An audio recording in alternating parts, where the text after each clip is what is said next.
coming up. Ate nga jjukira abo abantu benkubulire tebayimba babogam like enkudi. Tuyina abayimbi. Enkudi yajja bayi kasima. Tensobola okugamba. Ananga abayimbi beka. No. Enkudi. Olaba yo pain. Buli muntu agamba bwe yakuba enkudi. Programme enkudi yali kasima. Enkudi yali kasima. Ate nekira waliwo okwezuula. Kati kyemmanyi lipazo yo yezudde muye munda omuli jagalo chokere bala abunyi ku kamera no sitidde but the reality is munda muli abadde lili puzzle naye kyemmanyi akasima kamukwata ku studio nakuba one take era enkudi leka mbabuli ekino olwimba lw'enkudi olwimba lw'enkudi verse yasookera ddala oba chorus verse eyo gye yakuba yali so great chokula biye bigambo tebyanyuma which means yakuba ka freestyle wano buli muntu yali kusenaye kana ne bagamba kati omanyi tuongereko verse era biye byayongerako fe twakwala ndozo mule yasezazi nanga awo buli muntu watandike kasaba kuba ne ebyemabega ebyo byonna bya tebinyuma like introduction gye yaleeta eno yakwata obwongo bw'abantu kati kambuuze lili puzzle.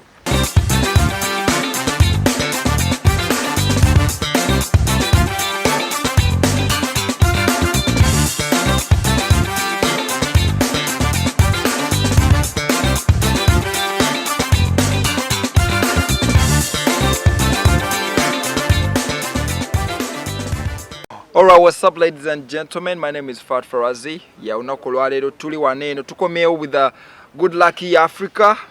Namleta ko waneno natumiza kumbozi munange ngeri jayi ba mwendongo natubulira ne nabamuli ako Fizi. He mentioned the name of a prominent news anchor. Simanyo bachali news anchor oba yaddayo sikuba sinamulabako ku TV nga soma mawulire. Naye tukyamunonyerezako tufayo tujja kubanga tumufuna and ojja kupofuna obwenkanya.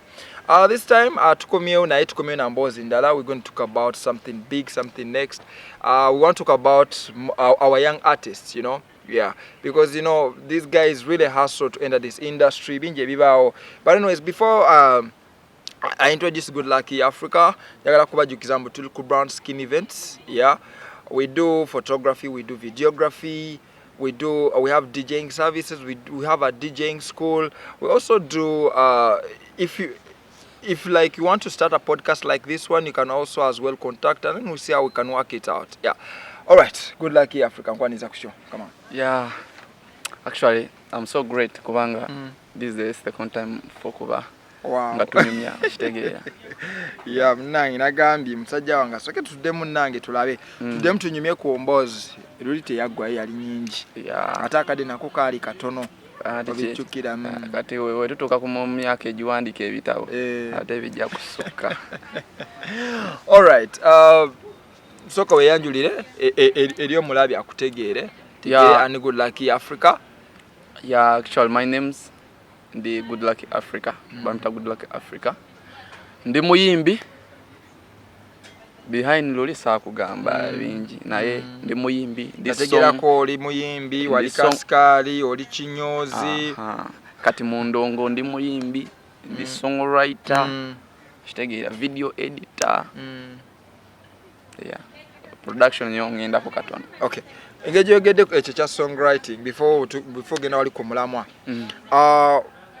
songwriter kiwa ne Uganda baye ba songwriter babiri bomanya abamanyi boga mambo bano bamenyao nga bamanyi okumenya nosiga sichuwa gogola banga songwriter byakuandikira yeah it is good matter baba actually nze nganzo muandisi abanga ko songwriter akuba like solo kole ekyo kyenkola kubanga like endongo yang actually ku Mugenzi radio Mugenzi radio kali kyakambuza Mugenzi radio ni Henry Epas, yeah. Dr. Brain, ababana aliwa gola banga. Actually, all those guys got brain. Nayenze went to Noria, Mugenzi asigala Mugenzi. Ade ebisera byaberanga. He rolled it. Ashitegeera. Era buli mwana agamba yakapimba nga Mose radio. Yeah, ashitegeera ka radio golonze. No. Naye okusinzira ku style ze tukuba. Ozambe style. anti kati munange kati olaba ali kati ngejo kyogeddemu style zogambe kati ekusinza ku style zetukuba kati ogamba zozambe style no leka nkubuli nze writer goyita ku studio nogamba I need a lovely song ne kuandika oluyimba nga lulimu amakulu nga lulimu message so Epas muhandisi mulungi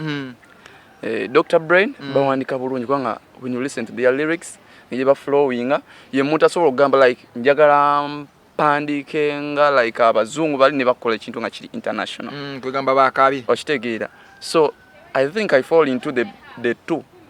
Epas and kubanga nange owuliza styles zange zenkuba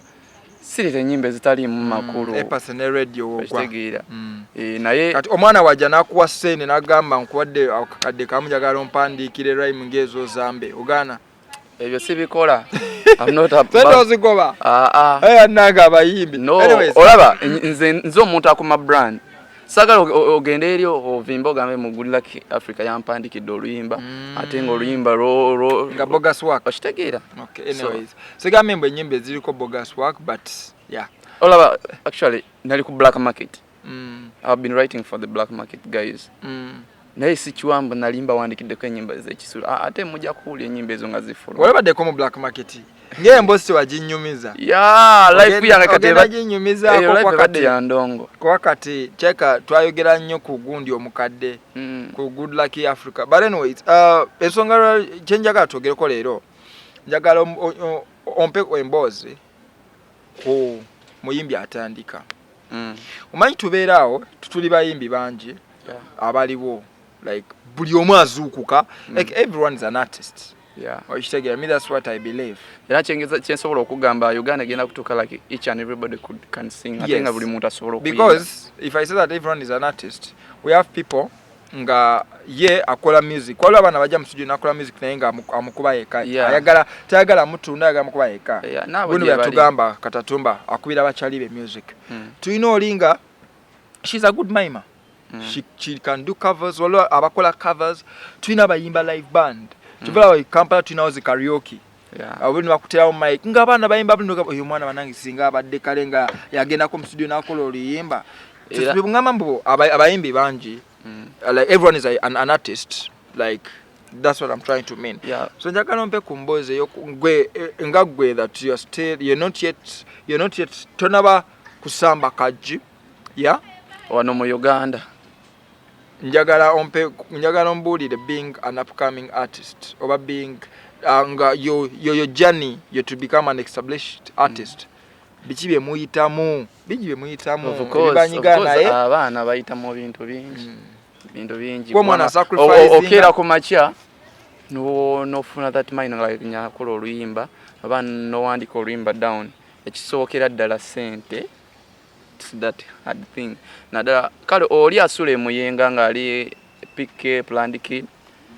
ye solo mwangwira but this guy hustle in Zeno downtown ghetto Gaza kiba so hard to him so ate wagende ate studio ekisokera ddala ne ba producers bennyini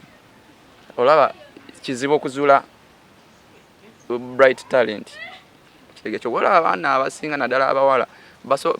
basokere mu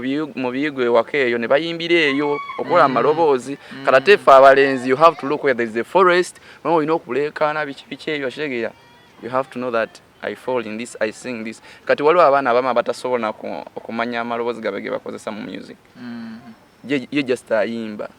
kubanga wano mu Uganda we are not TZs nga luli gondi yani Daddy Andre yava nagamba mu Uganda abaana bayimba ng'ente no tetusobola kuyimba nga Daddy Andre kubanga ye vocalist okitegeera ye vocalist nga ye Daddy Andre era buli wogenda ku studio ye ofolomya nga autotunes nyingi sometimes I do ask myself like bano Daddy Andre yabawandikidde ne babagamba bayimbire kweyo eddoboozi naye wano mu Uganda exactly like kyensobola okugamba we are not tetulinga bali buli mwana ine eddoboozi lye like Uganda eringa Jamaica ndowooza buli ddoboozi muno mu Uganda ekuba hit just omuntu wabeera ne belief naye pa producers okuzuula omuntu w'amaanyi actually ne John Black spoke one thing agamba producer yamukaluubirizanga n'agamba gwe toli muyimbi but where is he now ali eri mu road ashegera so omuyimbi just olina okwekkirizamu that's one ne ba producer balina okumanya haso y'abaana at first to create friendship with them kubanga buli muntu tosobola kumanya future y'omuntu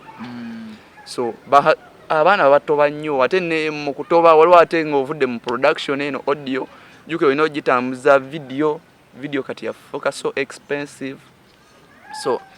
ebintu ebyo obitunulamu like there is too much down there naddala ng'omwana nga talina ki sente then waliwo okumeeting at the best people in life era obeera mu Kamwokya wali downtown wali awatabanga omuyimbi oba obeera mu ghetto ddala eyo ekituyambye ennaku zino that TikTok ezenga ki ng'eyamba abaana bano ne tuyamba ate that they are all so kwegamba TikTok is a platform for these young upcoming artists who cannot afford the money yeah TikTok yebalese kubanga for example wali omanyi Ozambe no abaana bangi abazze nga bakuba endongo batubamanyi nga naye nga bavuddewa bobanga toyina influence ku TikTok era biyinza okugaana kyekyo kyenkugambye you have to look the best people to meet okitegera kati nga wembeerawo neŋŋamba like obeera ku simu actually not nti buli omwana oyo jjukira basobola okubeerawo nga tebalina phone to use like nga bakozesa nga beeyamba like friends to friends kati awo olina okunoonya n'ogamba wano mu TikTok awo omuntu kyali so easy for me to approach atayina numbers naye wabula ate bafuna obuzibu ogenda mutuukirira ng'oli ate class gy'alimu si gy'olimu kati awo n'obuzibu beera awo okitegeera so mulimu nezzalawo okitegeera kati saawa zino nze wonsanga mu bisaatisaati byange tosobola kutegeera what I do naye wonsanga ne dreadlock tosobola okujajinga ekyo kibbi ekyo kiyaayi but again when it falls into action to what I do ng'otandika okugetinga sikira amanyi okola bino nekino akimanyi nekiri akimanyi so kizibu nnyo okuzuula real talent bwe buzibu obuliwo kale muno mu Uganda mu industry ate abantu nnyo abalina ate resources omwana kyaso each and every ghetto kid oba omuntu wawaggulu gyasobola okukosa okufuna bright future buli muntu focusinga nnyo into money kyobola right now omuntu akuzuula nga olina talent nakusigning nosigala wansi bo ne beevuga naye nga gwe omuyimba okola ki ng'otambuza kaboda oba nga oli ku bigere ng'obeerayo ku downtown naye ng'ennyimba zo nga zikola ne sente so balina engeri gye bafunamu ate engeri gye basobola okunyigiriza bano ba upcoming nnyo kyokka nga olaba ddala omwana ali so famous naye nga bamukwatira awo kyegera bw'obeera upcoming ne bagundi you're used by people bakukozesa okufuna ebyabwe waliwo abo abasobola okujja okukozesa okufuna ebyabwe or like okufuna the bright kubanga teri ateekamu ssente nga tagala funamu that's one katugezese n'okuba hit promoter akubira simu n'agamba jangu nakuwaayo bamanyi okulimbalimba abaana bamanyi okulimbalimba bakulimbyeko of course bangi kati nze nno before by then Melody yali alina oluyimba ne Chameleon. I met Sipapa yaŋŋamba ku talent yange from 100% nze infune 30% ate kyanyamba nti Melody by then ate yakaabi weyaleetera emboozi nti nga bamugoba mu nnyumba biki nga too much neŋŋamba wa ngendeyo nga kaliro kangi so I didn't agree kati singa nagenda which means nandikoze waako omulungi jukira omuntu wakusigning you have to do the great to show that you have something in you oba olina talent ennungi so kwegamba Sipapa yali akuwa 30% nga yatwala 60 in 170 yali atwala 70% which means oli wafunayo 10 ajakwayo emitwalo 3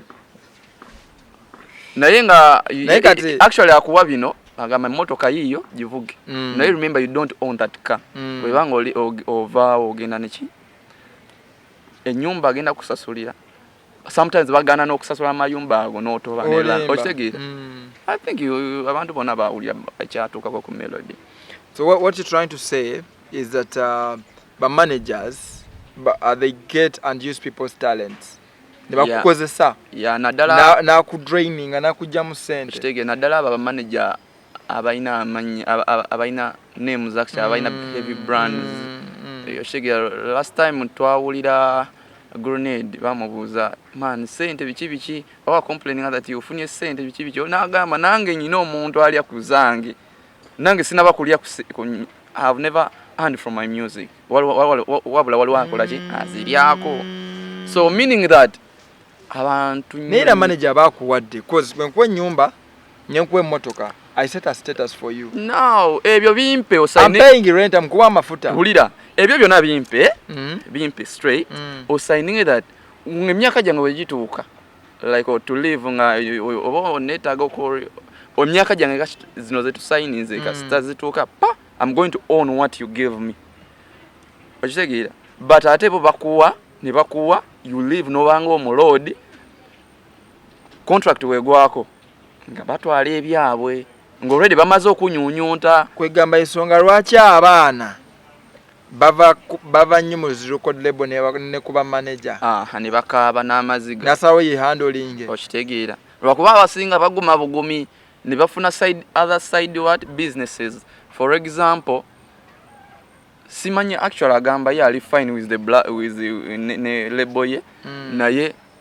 ze kyemanyiko kyengezako gamba like Daddy Andre Aizo sanga agamba ali fine with Black Market kubanga balina agreement zawe ze basign nga bo naye ekimuyambye nga ye he's a producer aina side hustle asobola okufunira wali okitegeera so he doesn't mind about this ate kimanyi naye kata alinze contract ekolechi egweko he looks his own other way banga oyo musajja mugezi so gw'omwana atandika ekisookera ddala you have to be wise webanga si kyekyo bakosanga akalogoyi okitegeera okufuna ekiri kyayagala kubanga abantu bangi kati okimanyi like nebanga mu life y'omuyimbi waliwo omuntu ajja ajja sokulirana because he wants fame asobola okufuna kyayagala kati waliwo oli agenda okubeera kyaliiwo nebanga bakwogeddeko nga toliiwo nga sobola okulwana okulwanirira so there's that too so abaana bangi bayita mu bintu bingi kati ate waliwo ng'orecordinze wasolinze olina okoze video ate ne TVs zo. That's what I told you. Big thing in all its capital, it's money. So bobanga tunaba kulowooza kuyingira industry eno you have to look for money. Ekisookera ddala you have to have money. Ekisookera ddala talent nga yo olina okumake when you understand that you have talent sinti nkugamba ba togenda ku studio no recording wabula tuukirira abantu abasobola okufiiringa muli okitegeera abasobola okuzuula ate n'abaana abato baliwo abalimba osanga omwana like mwavu naye nga yeeteeka nga yeekweka mu mugagga kati ogenda ba producer nga weetwala high era ajja kutunuulira ku ssente naye producer wakulabamu omulamwa nakulabamu talent n'omulaga that you're going to be with that guy togenda kudduka abaana badduka ku ma studio nakolera eri nakolera eno nakolera okitegeera so olina okumaking sure oli naye asobola okutuusa ku best the right people kati olaba Jamaica waliwo omuyimbi gwe bayita Russians okitegeera ayina music label naye producer so akola engoma ze abeera n'abayimbi be yabakolera ki endongo kati waneeno for example nani sobola ogamba oba singa kati Daddy Andre wakola label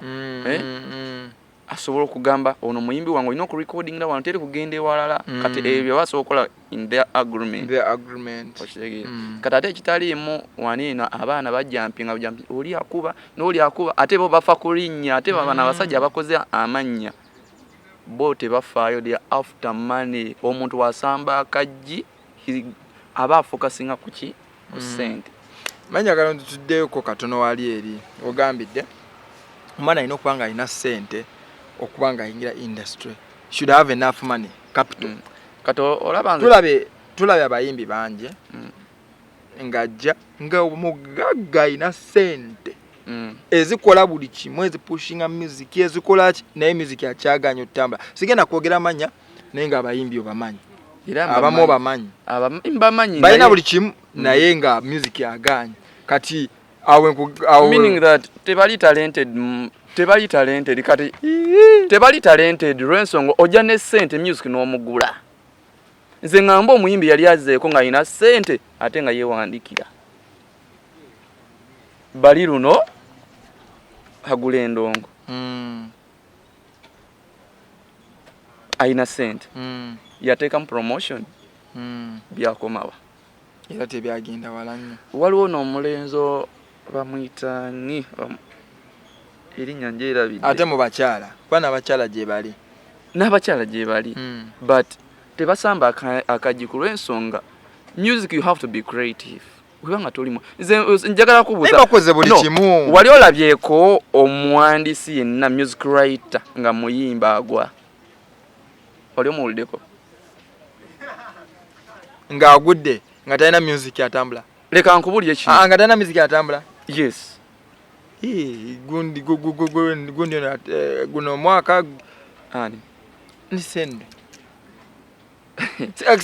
no I don't tagana quoting bubi nisende teyagwa naye talina music atambula no writer yenna nze sobola okuwanika olulima nemanya this is a hit nobanga nje kyogola sometimes actually music wange waliwo omuwuliddeko waliwo engeri gyesoundingamu which means ntuula wansi nempandika ekintu kyange nga nkimanyi kirina okutwala message kuba n'abantu bwe bati mpandikira agement eno bakitegeera so naye kankumenyereko omuwandiisi omuntu yenna nga muwandiisi aba amanyi hit Henry asobola okutoa oluyimba nga straight nga kimanyi hit ate neba hit King Saha muwandiisi era buli luyimba lwawandiika hit niwe banga aseka busesi Daddy Andre muwandiisi niwe banga nyumya you feel it Dr. Jose abo ba legend saga obogerako waliwo ono producer atenga naye muyimbi erinnya lyaga kudduka yayimba ne Fake for Mike naye abamanyi bamumanyi naye you feel oshegira bagondi Atimandoki Dr. Brain muwandiisi bona bawandiisi oshegira tebasobola kugwa kwekuliwa gundi ono ani chechi mu industry mu music ko kubeera awo note ennyimba nange ennyimba zote zikuba bisenge okitegeera kati ate nga jjukira abo abantu benkubuulire tebayimba babogamu like enkudi tulina abayimbi enkudi yajja bayi kasima tensobola okugamba ananga abayimbi beka no enkudi olaba siganye Lily Puzzle deserves it obulamu bwe okola ki Lily Puzzle ereme myaki jabadde akube music nga akube ebisenge twalaba ko Lily Puzzle mabegaawo nga ali mu mbeera mbi akaba bayimbi bamuyambe otutujijukire embeera eyo anti buli muntu Lily Puzzle yagamba yakube music ategya ne mugano mwe mwagala nkudi yali akuba what type of music was that kati sobola kati olaba sawa zino abaana bakuba kye bayita abundance abaana bayina level gye beetaddemu kati actually oyimba Luganda that's good yimba message yo naye ngeri urban tosobola ate okudda eri n'oyimba ennyimba ezibuulira abantu ng'olinga ayagala okuba kadongo kamu oshegira tetukyali kati right now producer gwe mugamba like nkolera oluyimba oluyina eddaaki of 4 minutes okugenda waggulu oshegira agamba gwe kajogezako gamba gundi Lily Puzzle yagwa yali yagwa gwe genda owuliza ennyimba ze yali akola nedda kyembuuza gwe no kankubuli yali yagwa ate naye asobola okikiriza yali yakola ki yali yagwa tosobola kulajjana nga towakola ki olaba eyo pain buli muntu agamba bwe yakuba enkudi kati kasima enkudi yali kasima ate n'ekira waliwo okwezuula kati kyemmanyi Lily Puzzle yeezudde muye munda omuli jagala chokera bala bunyi ku kamera no sitidde but the reality is munda muli abadde Lily Puzzle abadde musomesa muli natenga mu geri okusomesa yayagala okusomesa muziri engoma ezabalize twaleka kati yezuula muki remember this is a new generation yezuula muki kati neyezuula mbukati abaana ba upgrade olabe engoma lili pazo gye yatuulamu it's a rhythm vibe yebiseera biri nengeri gye yagituulamu urban way ate mu style ye neyezuula mu kati bano kambawe mule okitegera ndoza yajja n'obusungu n'agamba yagambe kudi si kuwemula ye bwente bwalaba naye omuntu omuwandiisi yenna okimanyi mbu epasa asobola okuwandika oluyimba leero oba nentegeera kyeyali ategeeza kyeyali amini gundi enkudi naye bagiwandiika oba just yali vibe nze kyemmanyi yagenda mu gundi nze kyemmanyi ku lili puzzle oyo lili puzzle ye muntu wa gundi freestyle ate nze ntera wadde nkuba freestyle sometime naye nze siri freestyle ndi muwandiisi wenvaawo webanga nsazeewo okukola ekintu kyange I need something to be perfect naye kyemmanyi akasima kamukwata ku studio n'akuba one take era enkudi leka mbabuulire kino oluyimba lw'enkudi oluyimba lw'enkudi verse yasookera ddala oba chorus verse eyo gye yakuba yali so great kyokula biye ebigambo tebyanyuma which means yakubako ekifreestyle wano buli muntu yali kusenayeka nebagamba kati omanyi tuwongereko verse era biye byayongerako fetwakwala ndozo mule awo buli muntu watandike kasaba kuba naye ebyemabega ebyo byonna byaba tebinyuma like introduction gye yaleeta eno yakwata obwongo bw'abantu kati kambuuze lili puzzle tubadde tuli ku upcoming tubadde kyali ku upcoming naye era leka nkikubuuze kino nakyo tukijjewo lili puzzle ayinayo enkudi festival olowooza egenda kubeera eti agenda kubako verse esooka nasuze enzina nentukomaawo ekivulu kiggale nga sente zaffe nze njagala kulaba of course enkudi buli muntu kati kankubulire kati enkudi let me tell you this enkudi yakwata buli bwongo yes andi kati laba good lucky kyengezako kugamba ogambe talina music abadde alina that music eyokubulira ate nga agibulira na wrong way naye kimanyi omuntu omusiru omimbi wabakoze ekivulu nga kiki abalina okuba ennyimba ze zonna kati baza agenda akube genda ogulemu lukamala akuba enkuda kisinzira abani abagenda okutuula ku tables ezo front kubanga zibeerako tables ekyotegeeza omuntu olaba omuntu kakubulira kino ogamba agenda kujja ebigambo mu gundi mu audience kyemanyi ayinza webanga if it was me ngako kasima if it was me nga kazenga kasima nenyimbira abantu nkyusa lyrics kubanga kali mbamanya abantu aba batudde ku ezo table abantu bali okitegeera class abate balina obwongo wasasudde ng'ojja mu nkudi kati pozi yagitumye enkudi festival wabadde ofuna ticket kyekino kyenkugamba wabadde ofuna ticket nga kuliko enkudi festival omuntu kasambeera n'endowooza enkyamu ku mutwe n'amagezi gasobola okuba makyamu kati alina endowooza enkyamu kubanga nze nsobola okuwandika ennyimba bwe zityo sisobola yalaba nga kyekitambula kyekikola nkugambye akasima yakuba freestyle asobola eta lyrics ze munawandika wano n'ennyimba zeyayongerako poziri zeyayongerako naye this main one main lili puzzle seriously yatuuza freestyle ye yali akuba freestyle kyogezako ogamba nga gwe kati ate oluyimba lwe luno lwakoze luno yagezako giwandiika naye njagala lukube kubanga ye brand ze nga ayimba ebintu by'ekisiru ayina oluyimba olwala lutambula of course kati ate nze ayimba ebinyimba z'ekisiru gwakyeka we bali bangi kati ate bali bagezi basiru naye bagezi ngani okitegeera there's being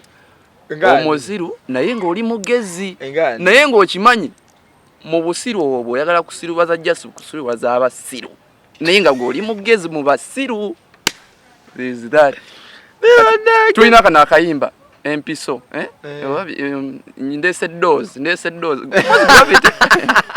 gravity good luck Africa kugambe cha kuba skin events Good Luck Africa twalandikide mu twalanzenga tuli cool twogera ku bagundi munange ku upcoming artists engeri je ba hustling mu ingira industry katuyingide enkudi oba katunagwera katugenze ku doors katunagwera anti bebo kati oyo mugezi mu basiru gwakyogedde yes banange te mu nkuba ya inze oshitegeera nze ndi muwandiisi so bakole Gravity wakira ku masha nangamba mpandikira oluyimba mbanyi no mwanikira oluyimba olusomesa straight ate azimbako mu urban style azine nyimbe somesa kale kankubulire right atazine nyimbe somesa echi nyimbe somesa azina simanyi zaino kubira abantu ate twali Gravity no let me tell you this Gravity le kankubulire kino I became #1 fan wa Gravity nga yankubira yaddamu walumbe nzaya I like that song ebijanjalo sijagala kunyimba ze ebijanjalo siyeto byagala yankubira wina hane wina naye weri mane nyimba weziri Gravity abadde anyimbira enyimba eziri so nice ate abantu tebamukyawangako okitegeera ye mutatunulya audience nagamba ate aina energy actually when meeting a Gravity banja ga mubongeko mubuze okikola otya but mukukikola otya sagala onsiriwaze nga bali naye kati kankubuze Good Luck njagala ambulira akikola atya mu wise we yeah gwe tosobola kubayo gundi ogambe freestyle sa freestylinga ekintu ne kitrendinga ne tuyingira industry no I can freestyle naye nga oba gwe anti ngamba oba yagala kuhasolingira mu style yo paka bono kigusa olaba abana Uganda kasaba mpa amatu they will understand ali kati bagambye abana Uganda bagala ebyononeseka tebakyayagala ani muna Uganda goli mononefu se oli mononefu dime ebyo kati oyagala nguyimbi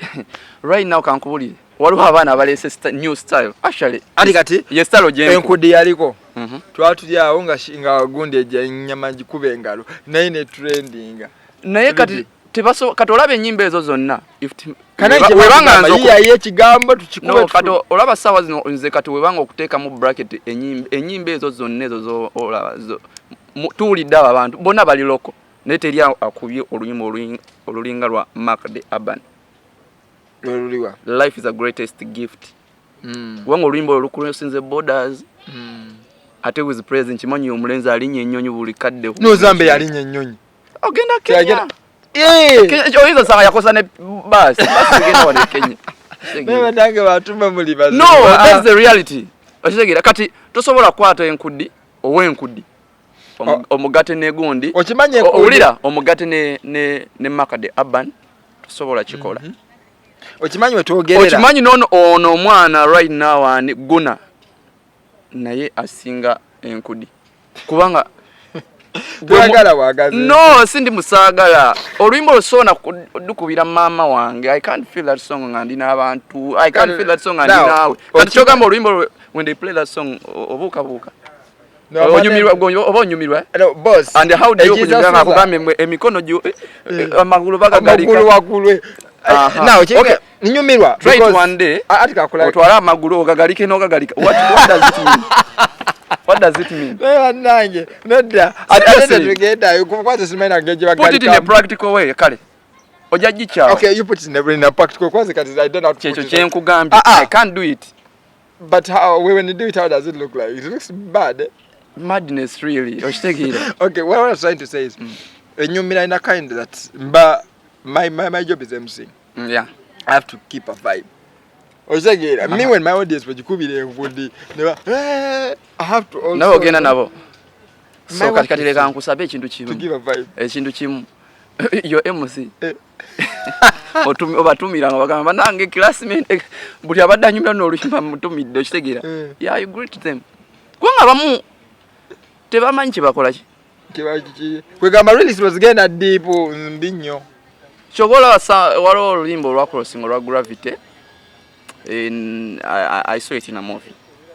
Black American movie kunduzo bakwepicha bagikuba mu movie jangu tugende ko kwepicha okitegera but let me tell you it was when you look at that song sound yalo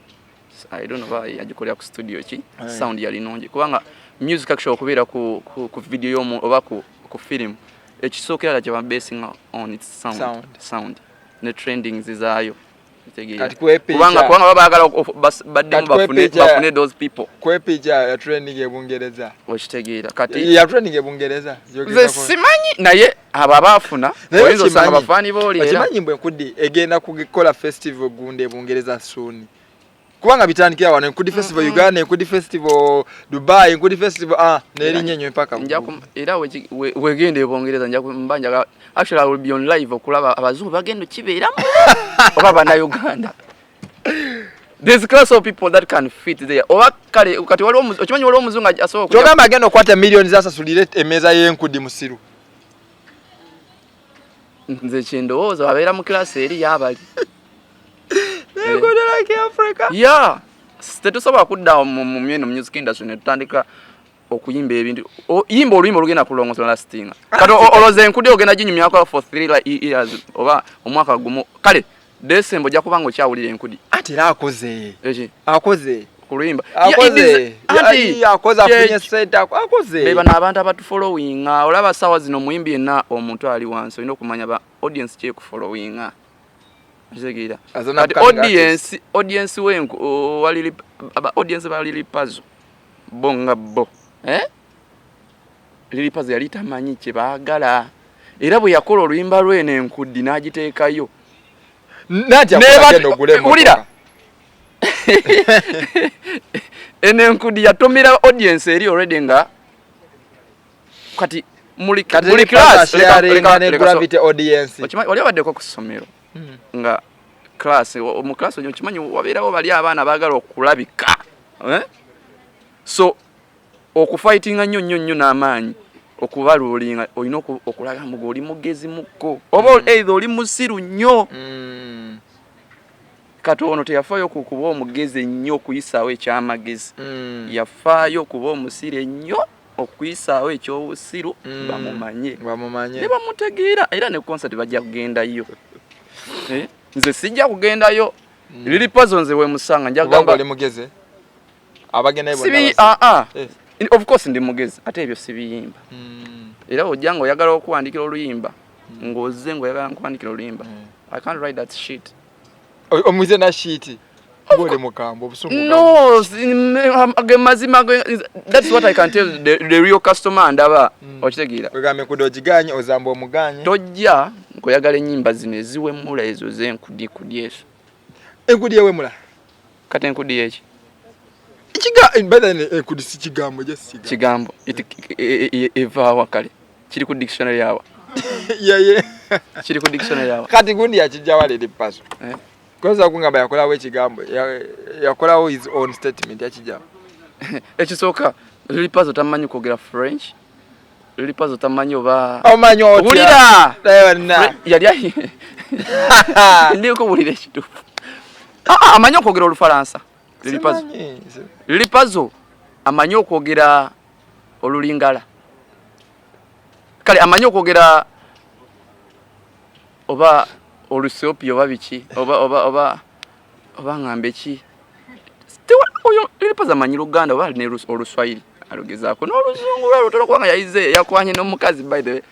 yakwanye n'omukazi yayagadde Irene Ntale naye simanyi kati but I think Irene Ntale just happening amine ya lili pazo ate nze njagala bakole n'oluyimba for sure Irene Ntale the one thing that I want you to help me is like akwa Romano ya mtereze kola oluyimba ne lili pazo wagezaako okuwemula gana oluyimba okufuluma kulwensonga kigenda musa wansi kanga ate temusobola at least mukola oluyimba lw'omukwano nga teriimu kuwemula sobola okumeetinga that class of people kwanga ffe tugwa mu mukwano buli lunaku okitegeera kati doza temukolanga dozi muwapiso ate mujja tulaga nti mwagenze nemwekuba n'empiso okitegeera so don't do that mwagenze nemwekuba n'empiso okitegeera so the thing is just omuyimba omuto olina okumanya oba olina okuyita tolaba omusajja ng'akubye ekiyimba kye nga kya kisiru nawe n'ogamba bantu kambuukire eggaali nange kambuukire oyimba eby'ekisiru bikinno right ati bagambye abaganda temukyayagala by'amagezi leka nkubulira ekituufu ekiri wano eno abageto youth music omutuufu eri downtown mu ghetto era abageto youth bategere bamanyi music kati fa babeera uptown tetugimanyi kati ba uptown ate be bawanika tuinayo muwanika ate bano ate kati kankubulira no let me tell you okimanyi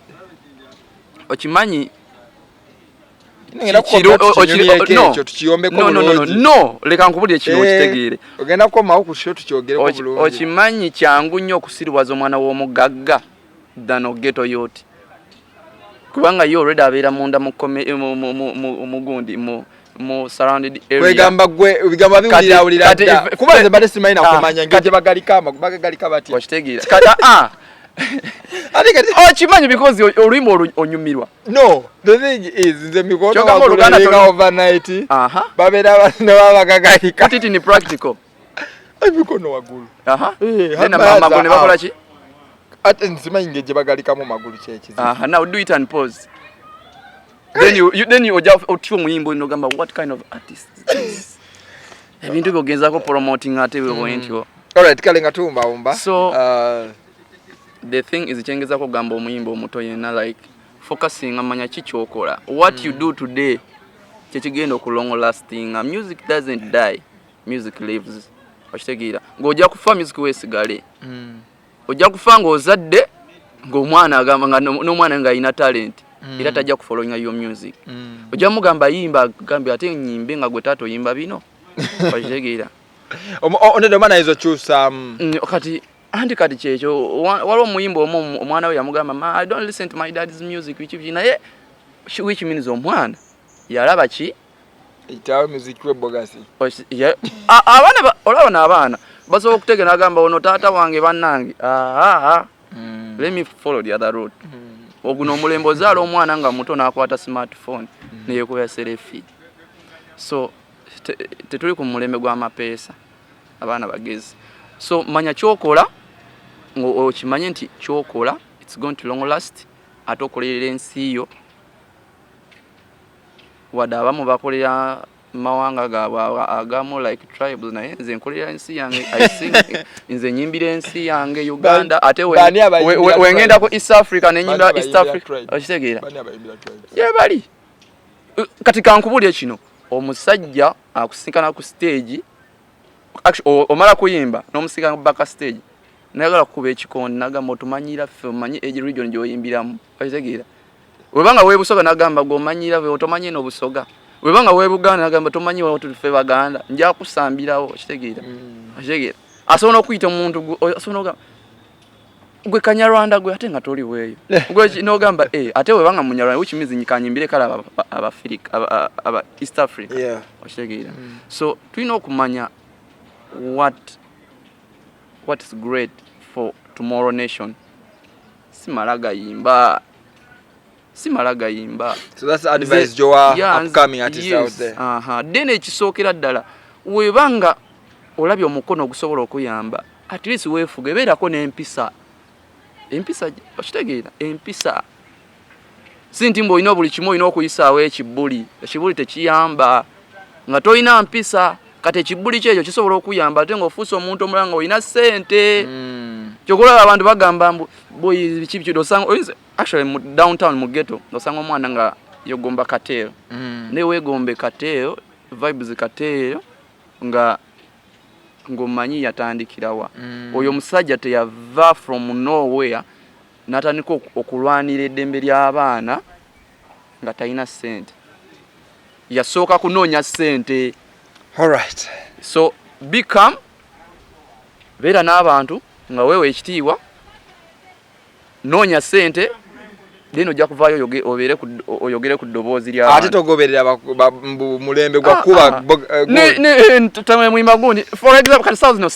saha nawulidde bamukwatidde ki bamukutte abapolisi simanyi bakituufu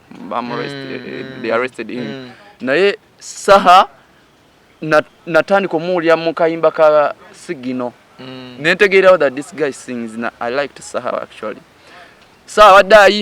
ayimba kati okujja oba surprising that ayina ennyimba 10 eza revolution ekyo kintu kitono obulumi abo abiwulidde yabiwulira dda obulumi kyengezako kugamba what my fan obulumi bwa fan wange right now nange bunkosa kitegeera obulumi bwa fan nange bunkosa so when ndaba obulumi obwo nga bungi I sing about that kati tolowooza mbogenda tizatiso omuyimbi amala dokola emirandira no tekisoboka era nze sobola kugamba free sa kwa musajja wa amaanyi he has to be free ate kyayogera kituufu amayimba g'abantu bagamenya bagamenya alright ngowumba sho kwa mnango badde mukambere luli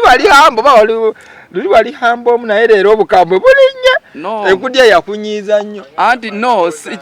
the reality is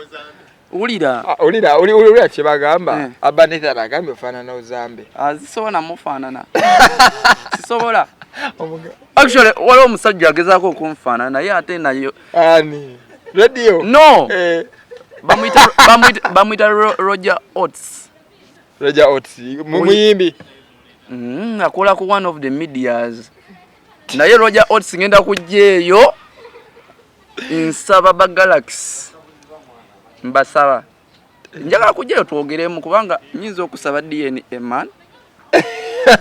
the guy resembles me seriously. All right, ladies and gentlemen. Before kuva ku show, njagala ogereri abantu about your music, where you can find it. Video ko ina kaimba akapia my ID na kutukogereko. Then tugalewo show. Lady Puzzle mnange. Taina kunyiga wala just ino kutwala amagezi. All right, kale. This is a new world. So nyino oluyimba olupya bagita No ID. Okay. Yeah. No message. Lwaki oliyita No ID? Ola nze omenya amateeka tulina ID ya Uganda. No, I'm a ghetto youth. Okay. Kati ate nze ndabya abaana ku street. Ndabya abaana guys that are born in the street. Omanyi mu Uganda yensi yaffe eno teyina insurance mbu insurance tusasula insurance y'eddwaliro. Buli muntu ali bibye. Tugisasula. mwabagaga musasula manango tuyangidde no kale abalodi balina insurance ya death insurance I think abisegera death insurance so the guys are being born in the street nga nakula natasoma oluzungu nadwigireyo mu bbala ennimi naziyigireyo ez'enjawulo natandika kunoonya ssente naye nga talina ID nga real thing ghetto youth shegira nga n'okusoma omanyi wano mu city Kampala n'essomero za government nazo za ssente right now nga teyafuna chance ey'okugenda mu byalo eyo n'asomerayo kubanga ekyaku expire ng'okuwandiika gundi my ID no ID so ate nengezaako neŋŋamba n'abalala most fe abatalina ID we fear no Babylon. Okay. And because they smell like shit. Ostegera. Me fear ostegera. Kwa nabaga. Actually sigezako kuwe mulango oli. God bless no man curse. Kiri wechiti. Me fear no Babylon. Babylon smell like shit. Me I'm fresh like a high grade. Me fresh in town. High grade of what? High grade of weed. Ulira kano. Target. Girl, you want my target. I give you something from my pocket. And all I give you my wallet. Meaning that Ulira. Can't be about doing my ID. Yeah. No ID. No ID. So the thing is tetutia we fear no. Webanga nasobola hasolinga nga nendwala n'okulwala senyiga n'ennuma zino chicken pox nezinkuba nembera okitegeera ugamba nenvinga ku street nembera ku ezo zipipe toina kyogenda kuŋŋamba toina to me you smell like shit. All right. Naye wabula wenye hasolinga sente so my Good music actually mugende muze ku ndongo yange mwizo okuloza musajja yazewa nawe mule enkudi musiri muyimbi that lindako wawe mu ozewa nowe mule enkudi mune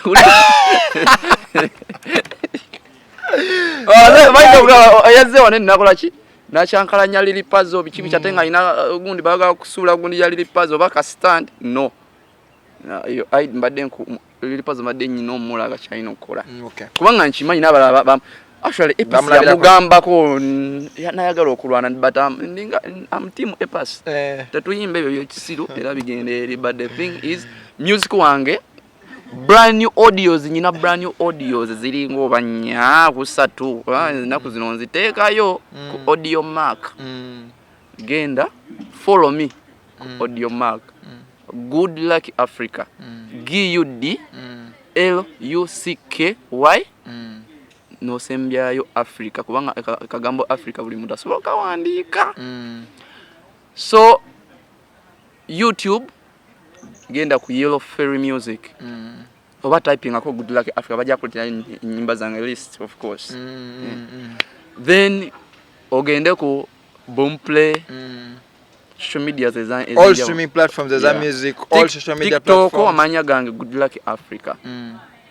genda ulize nyimba zange ate waliwo that great one the one called God bwesanga yulifana nange enkudi nkusse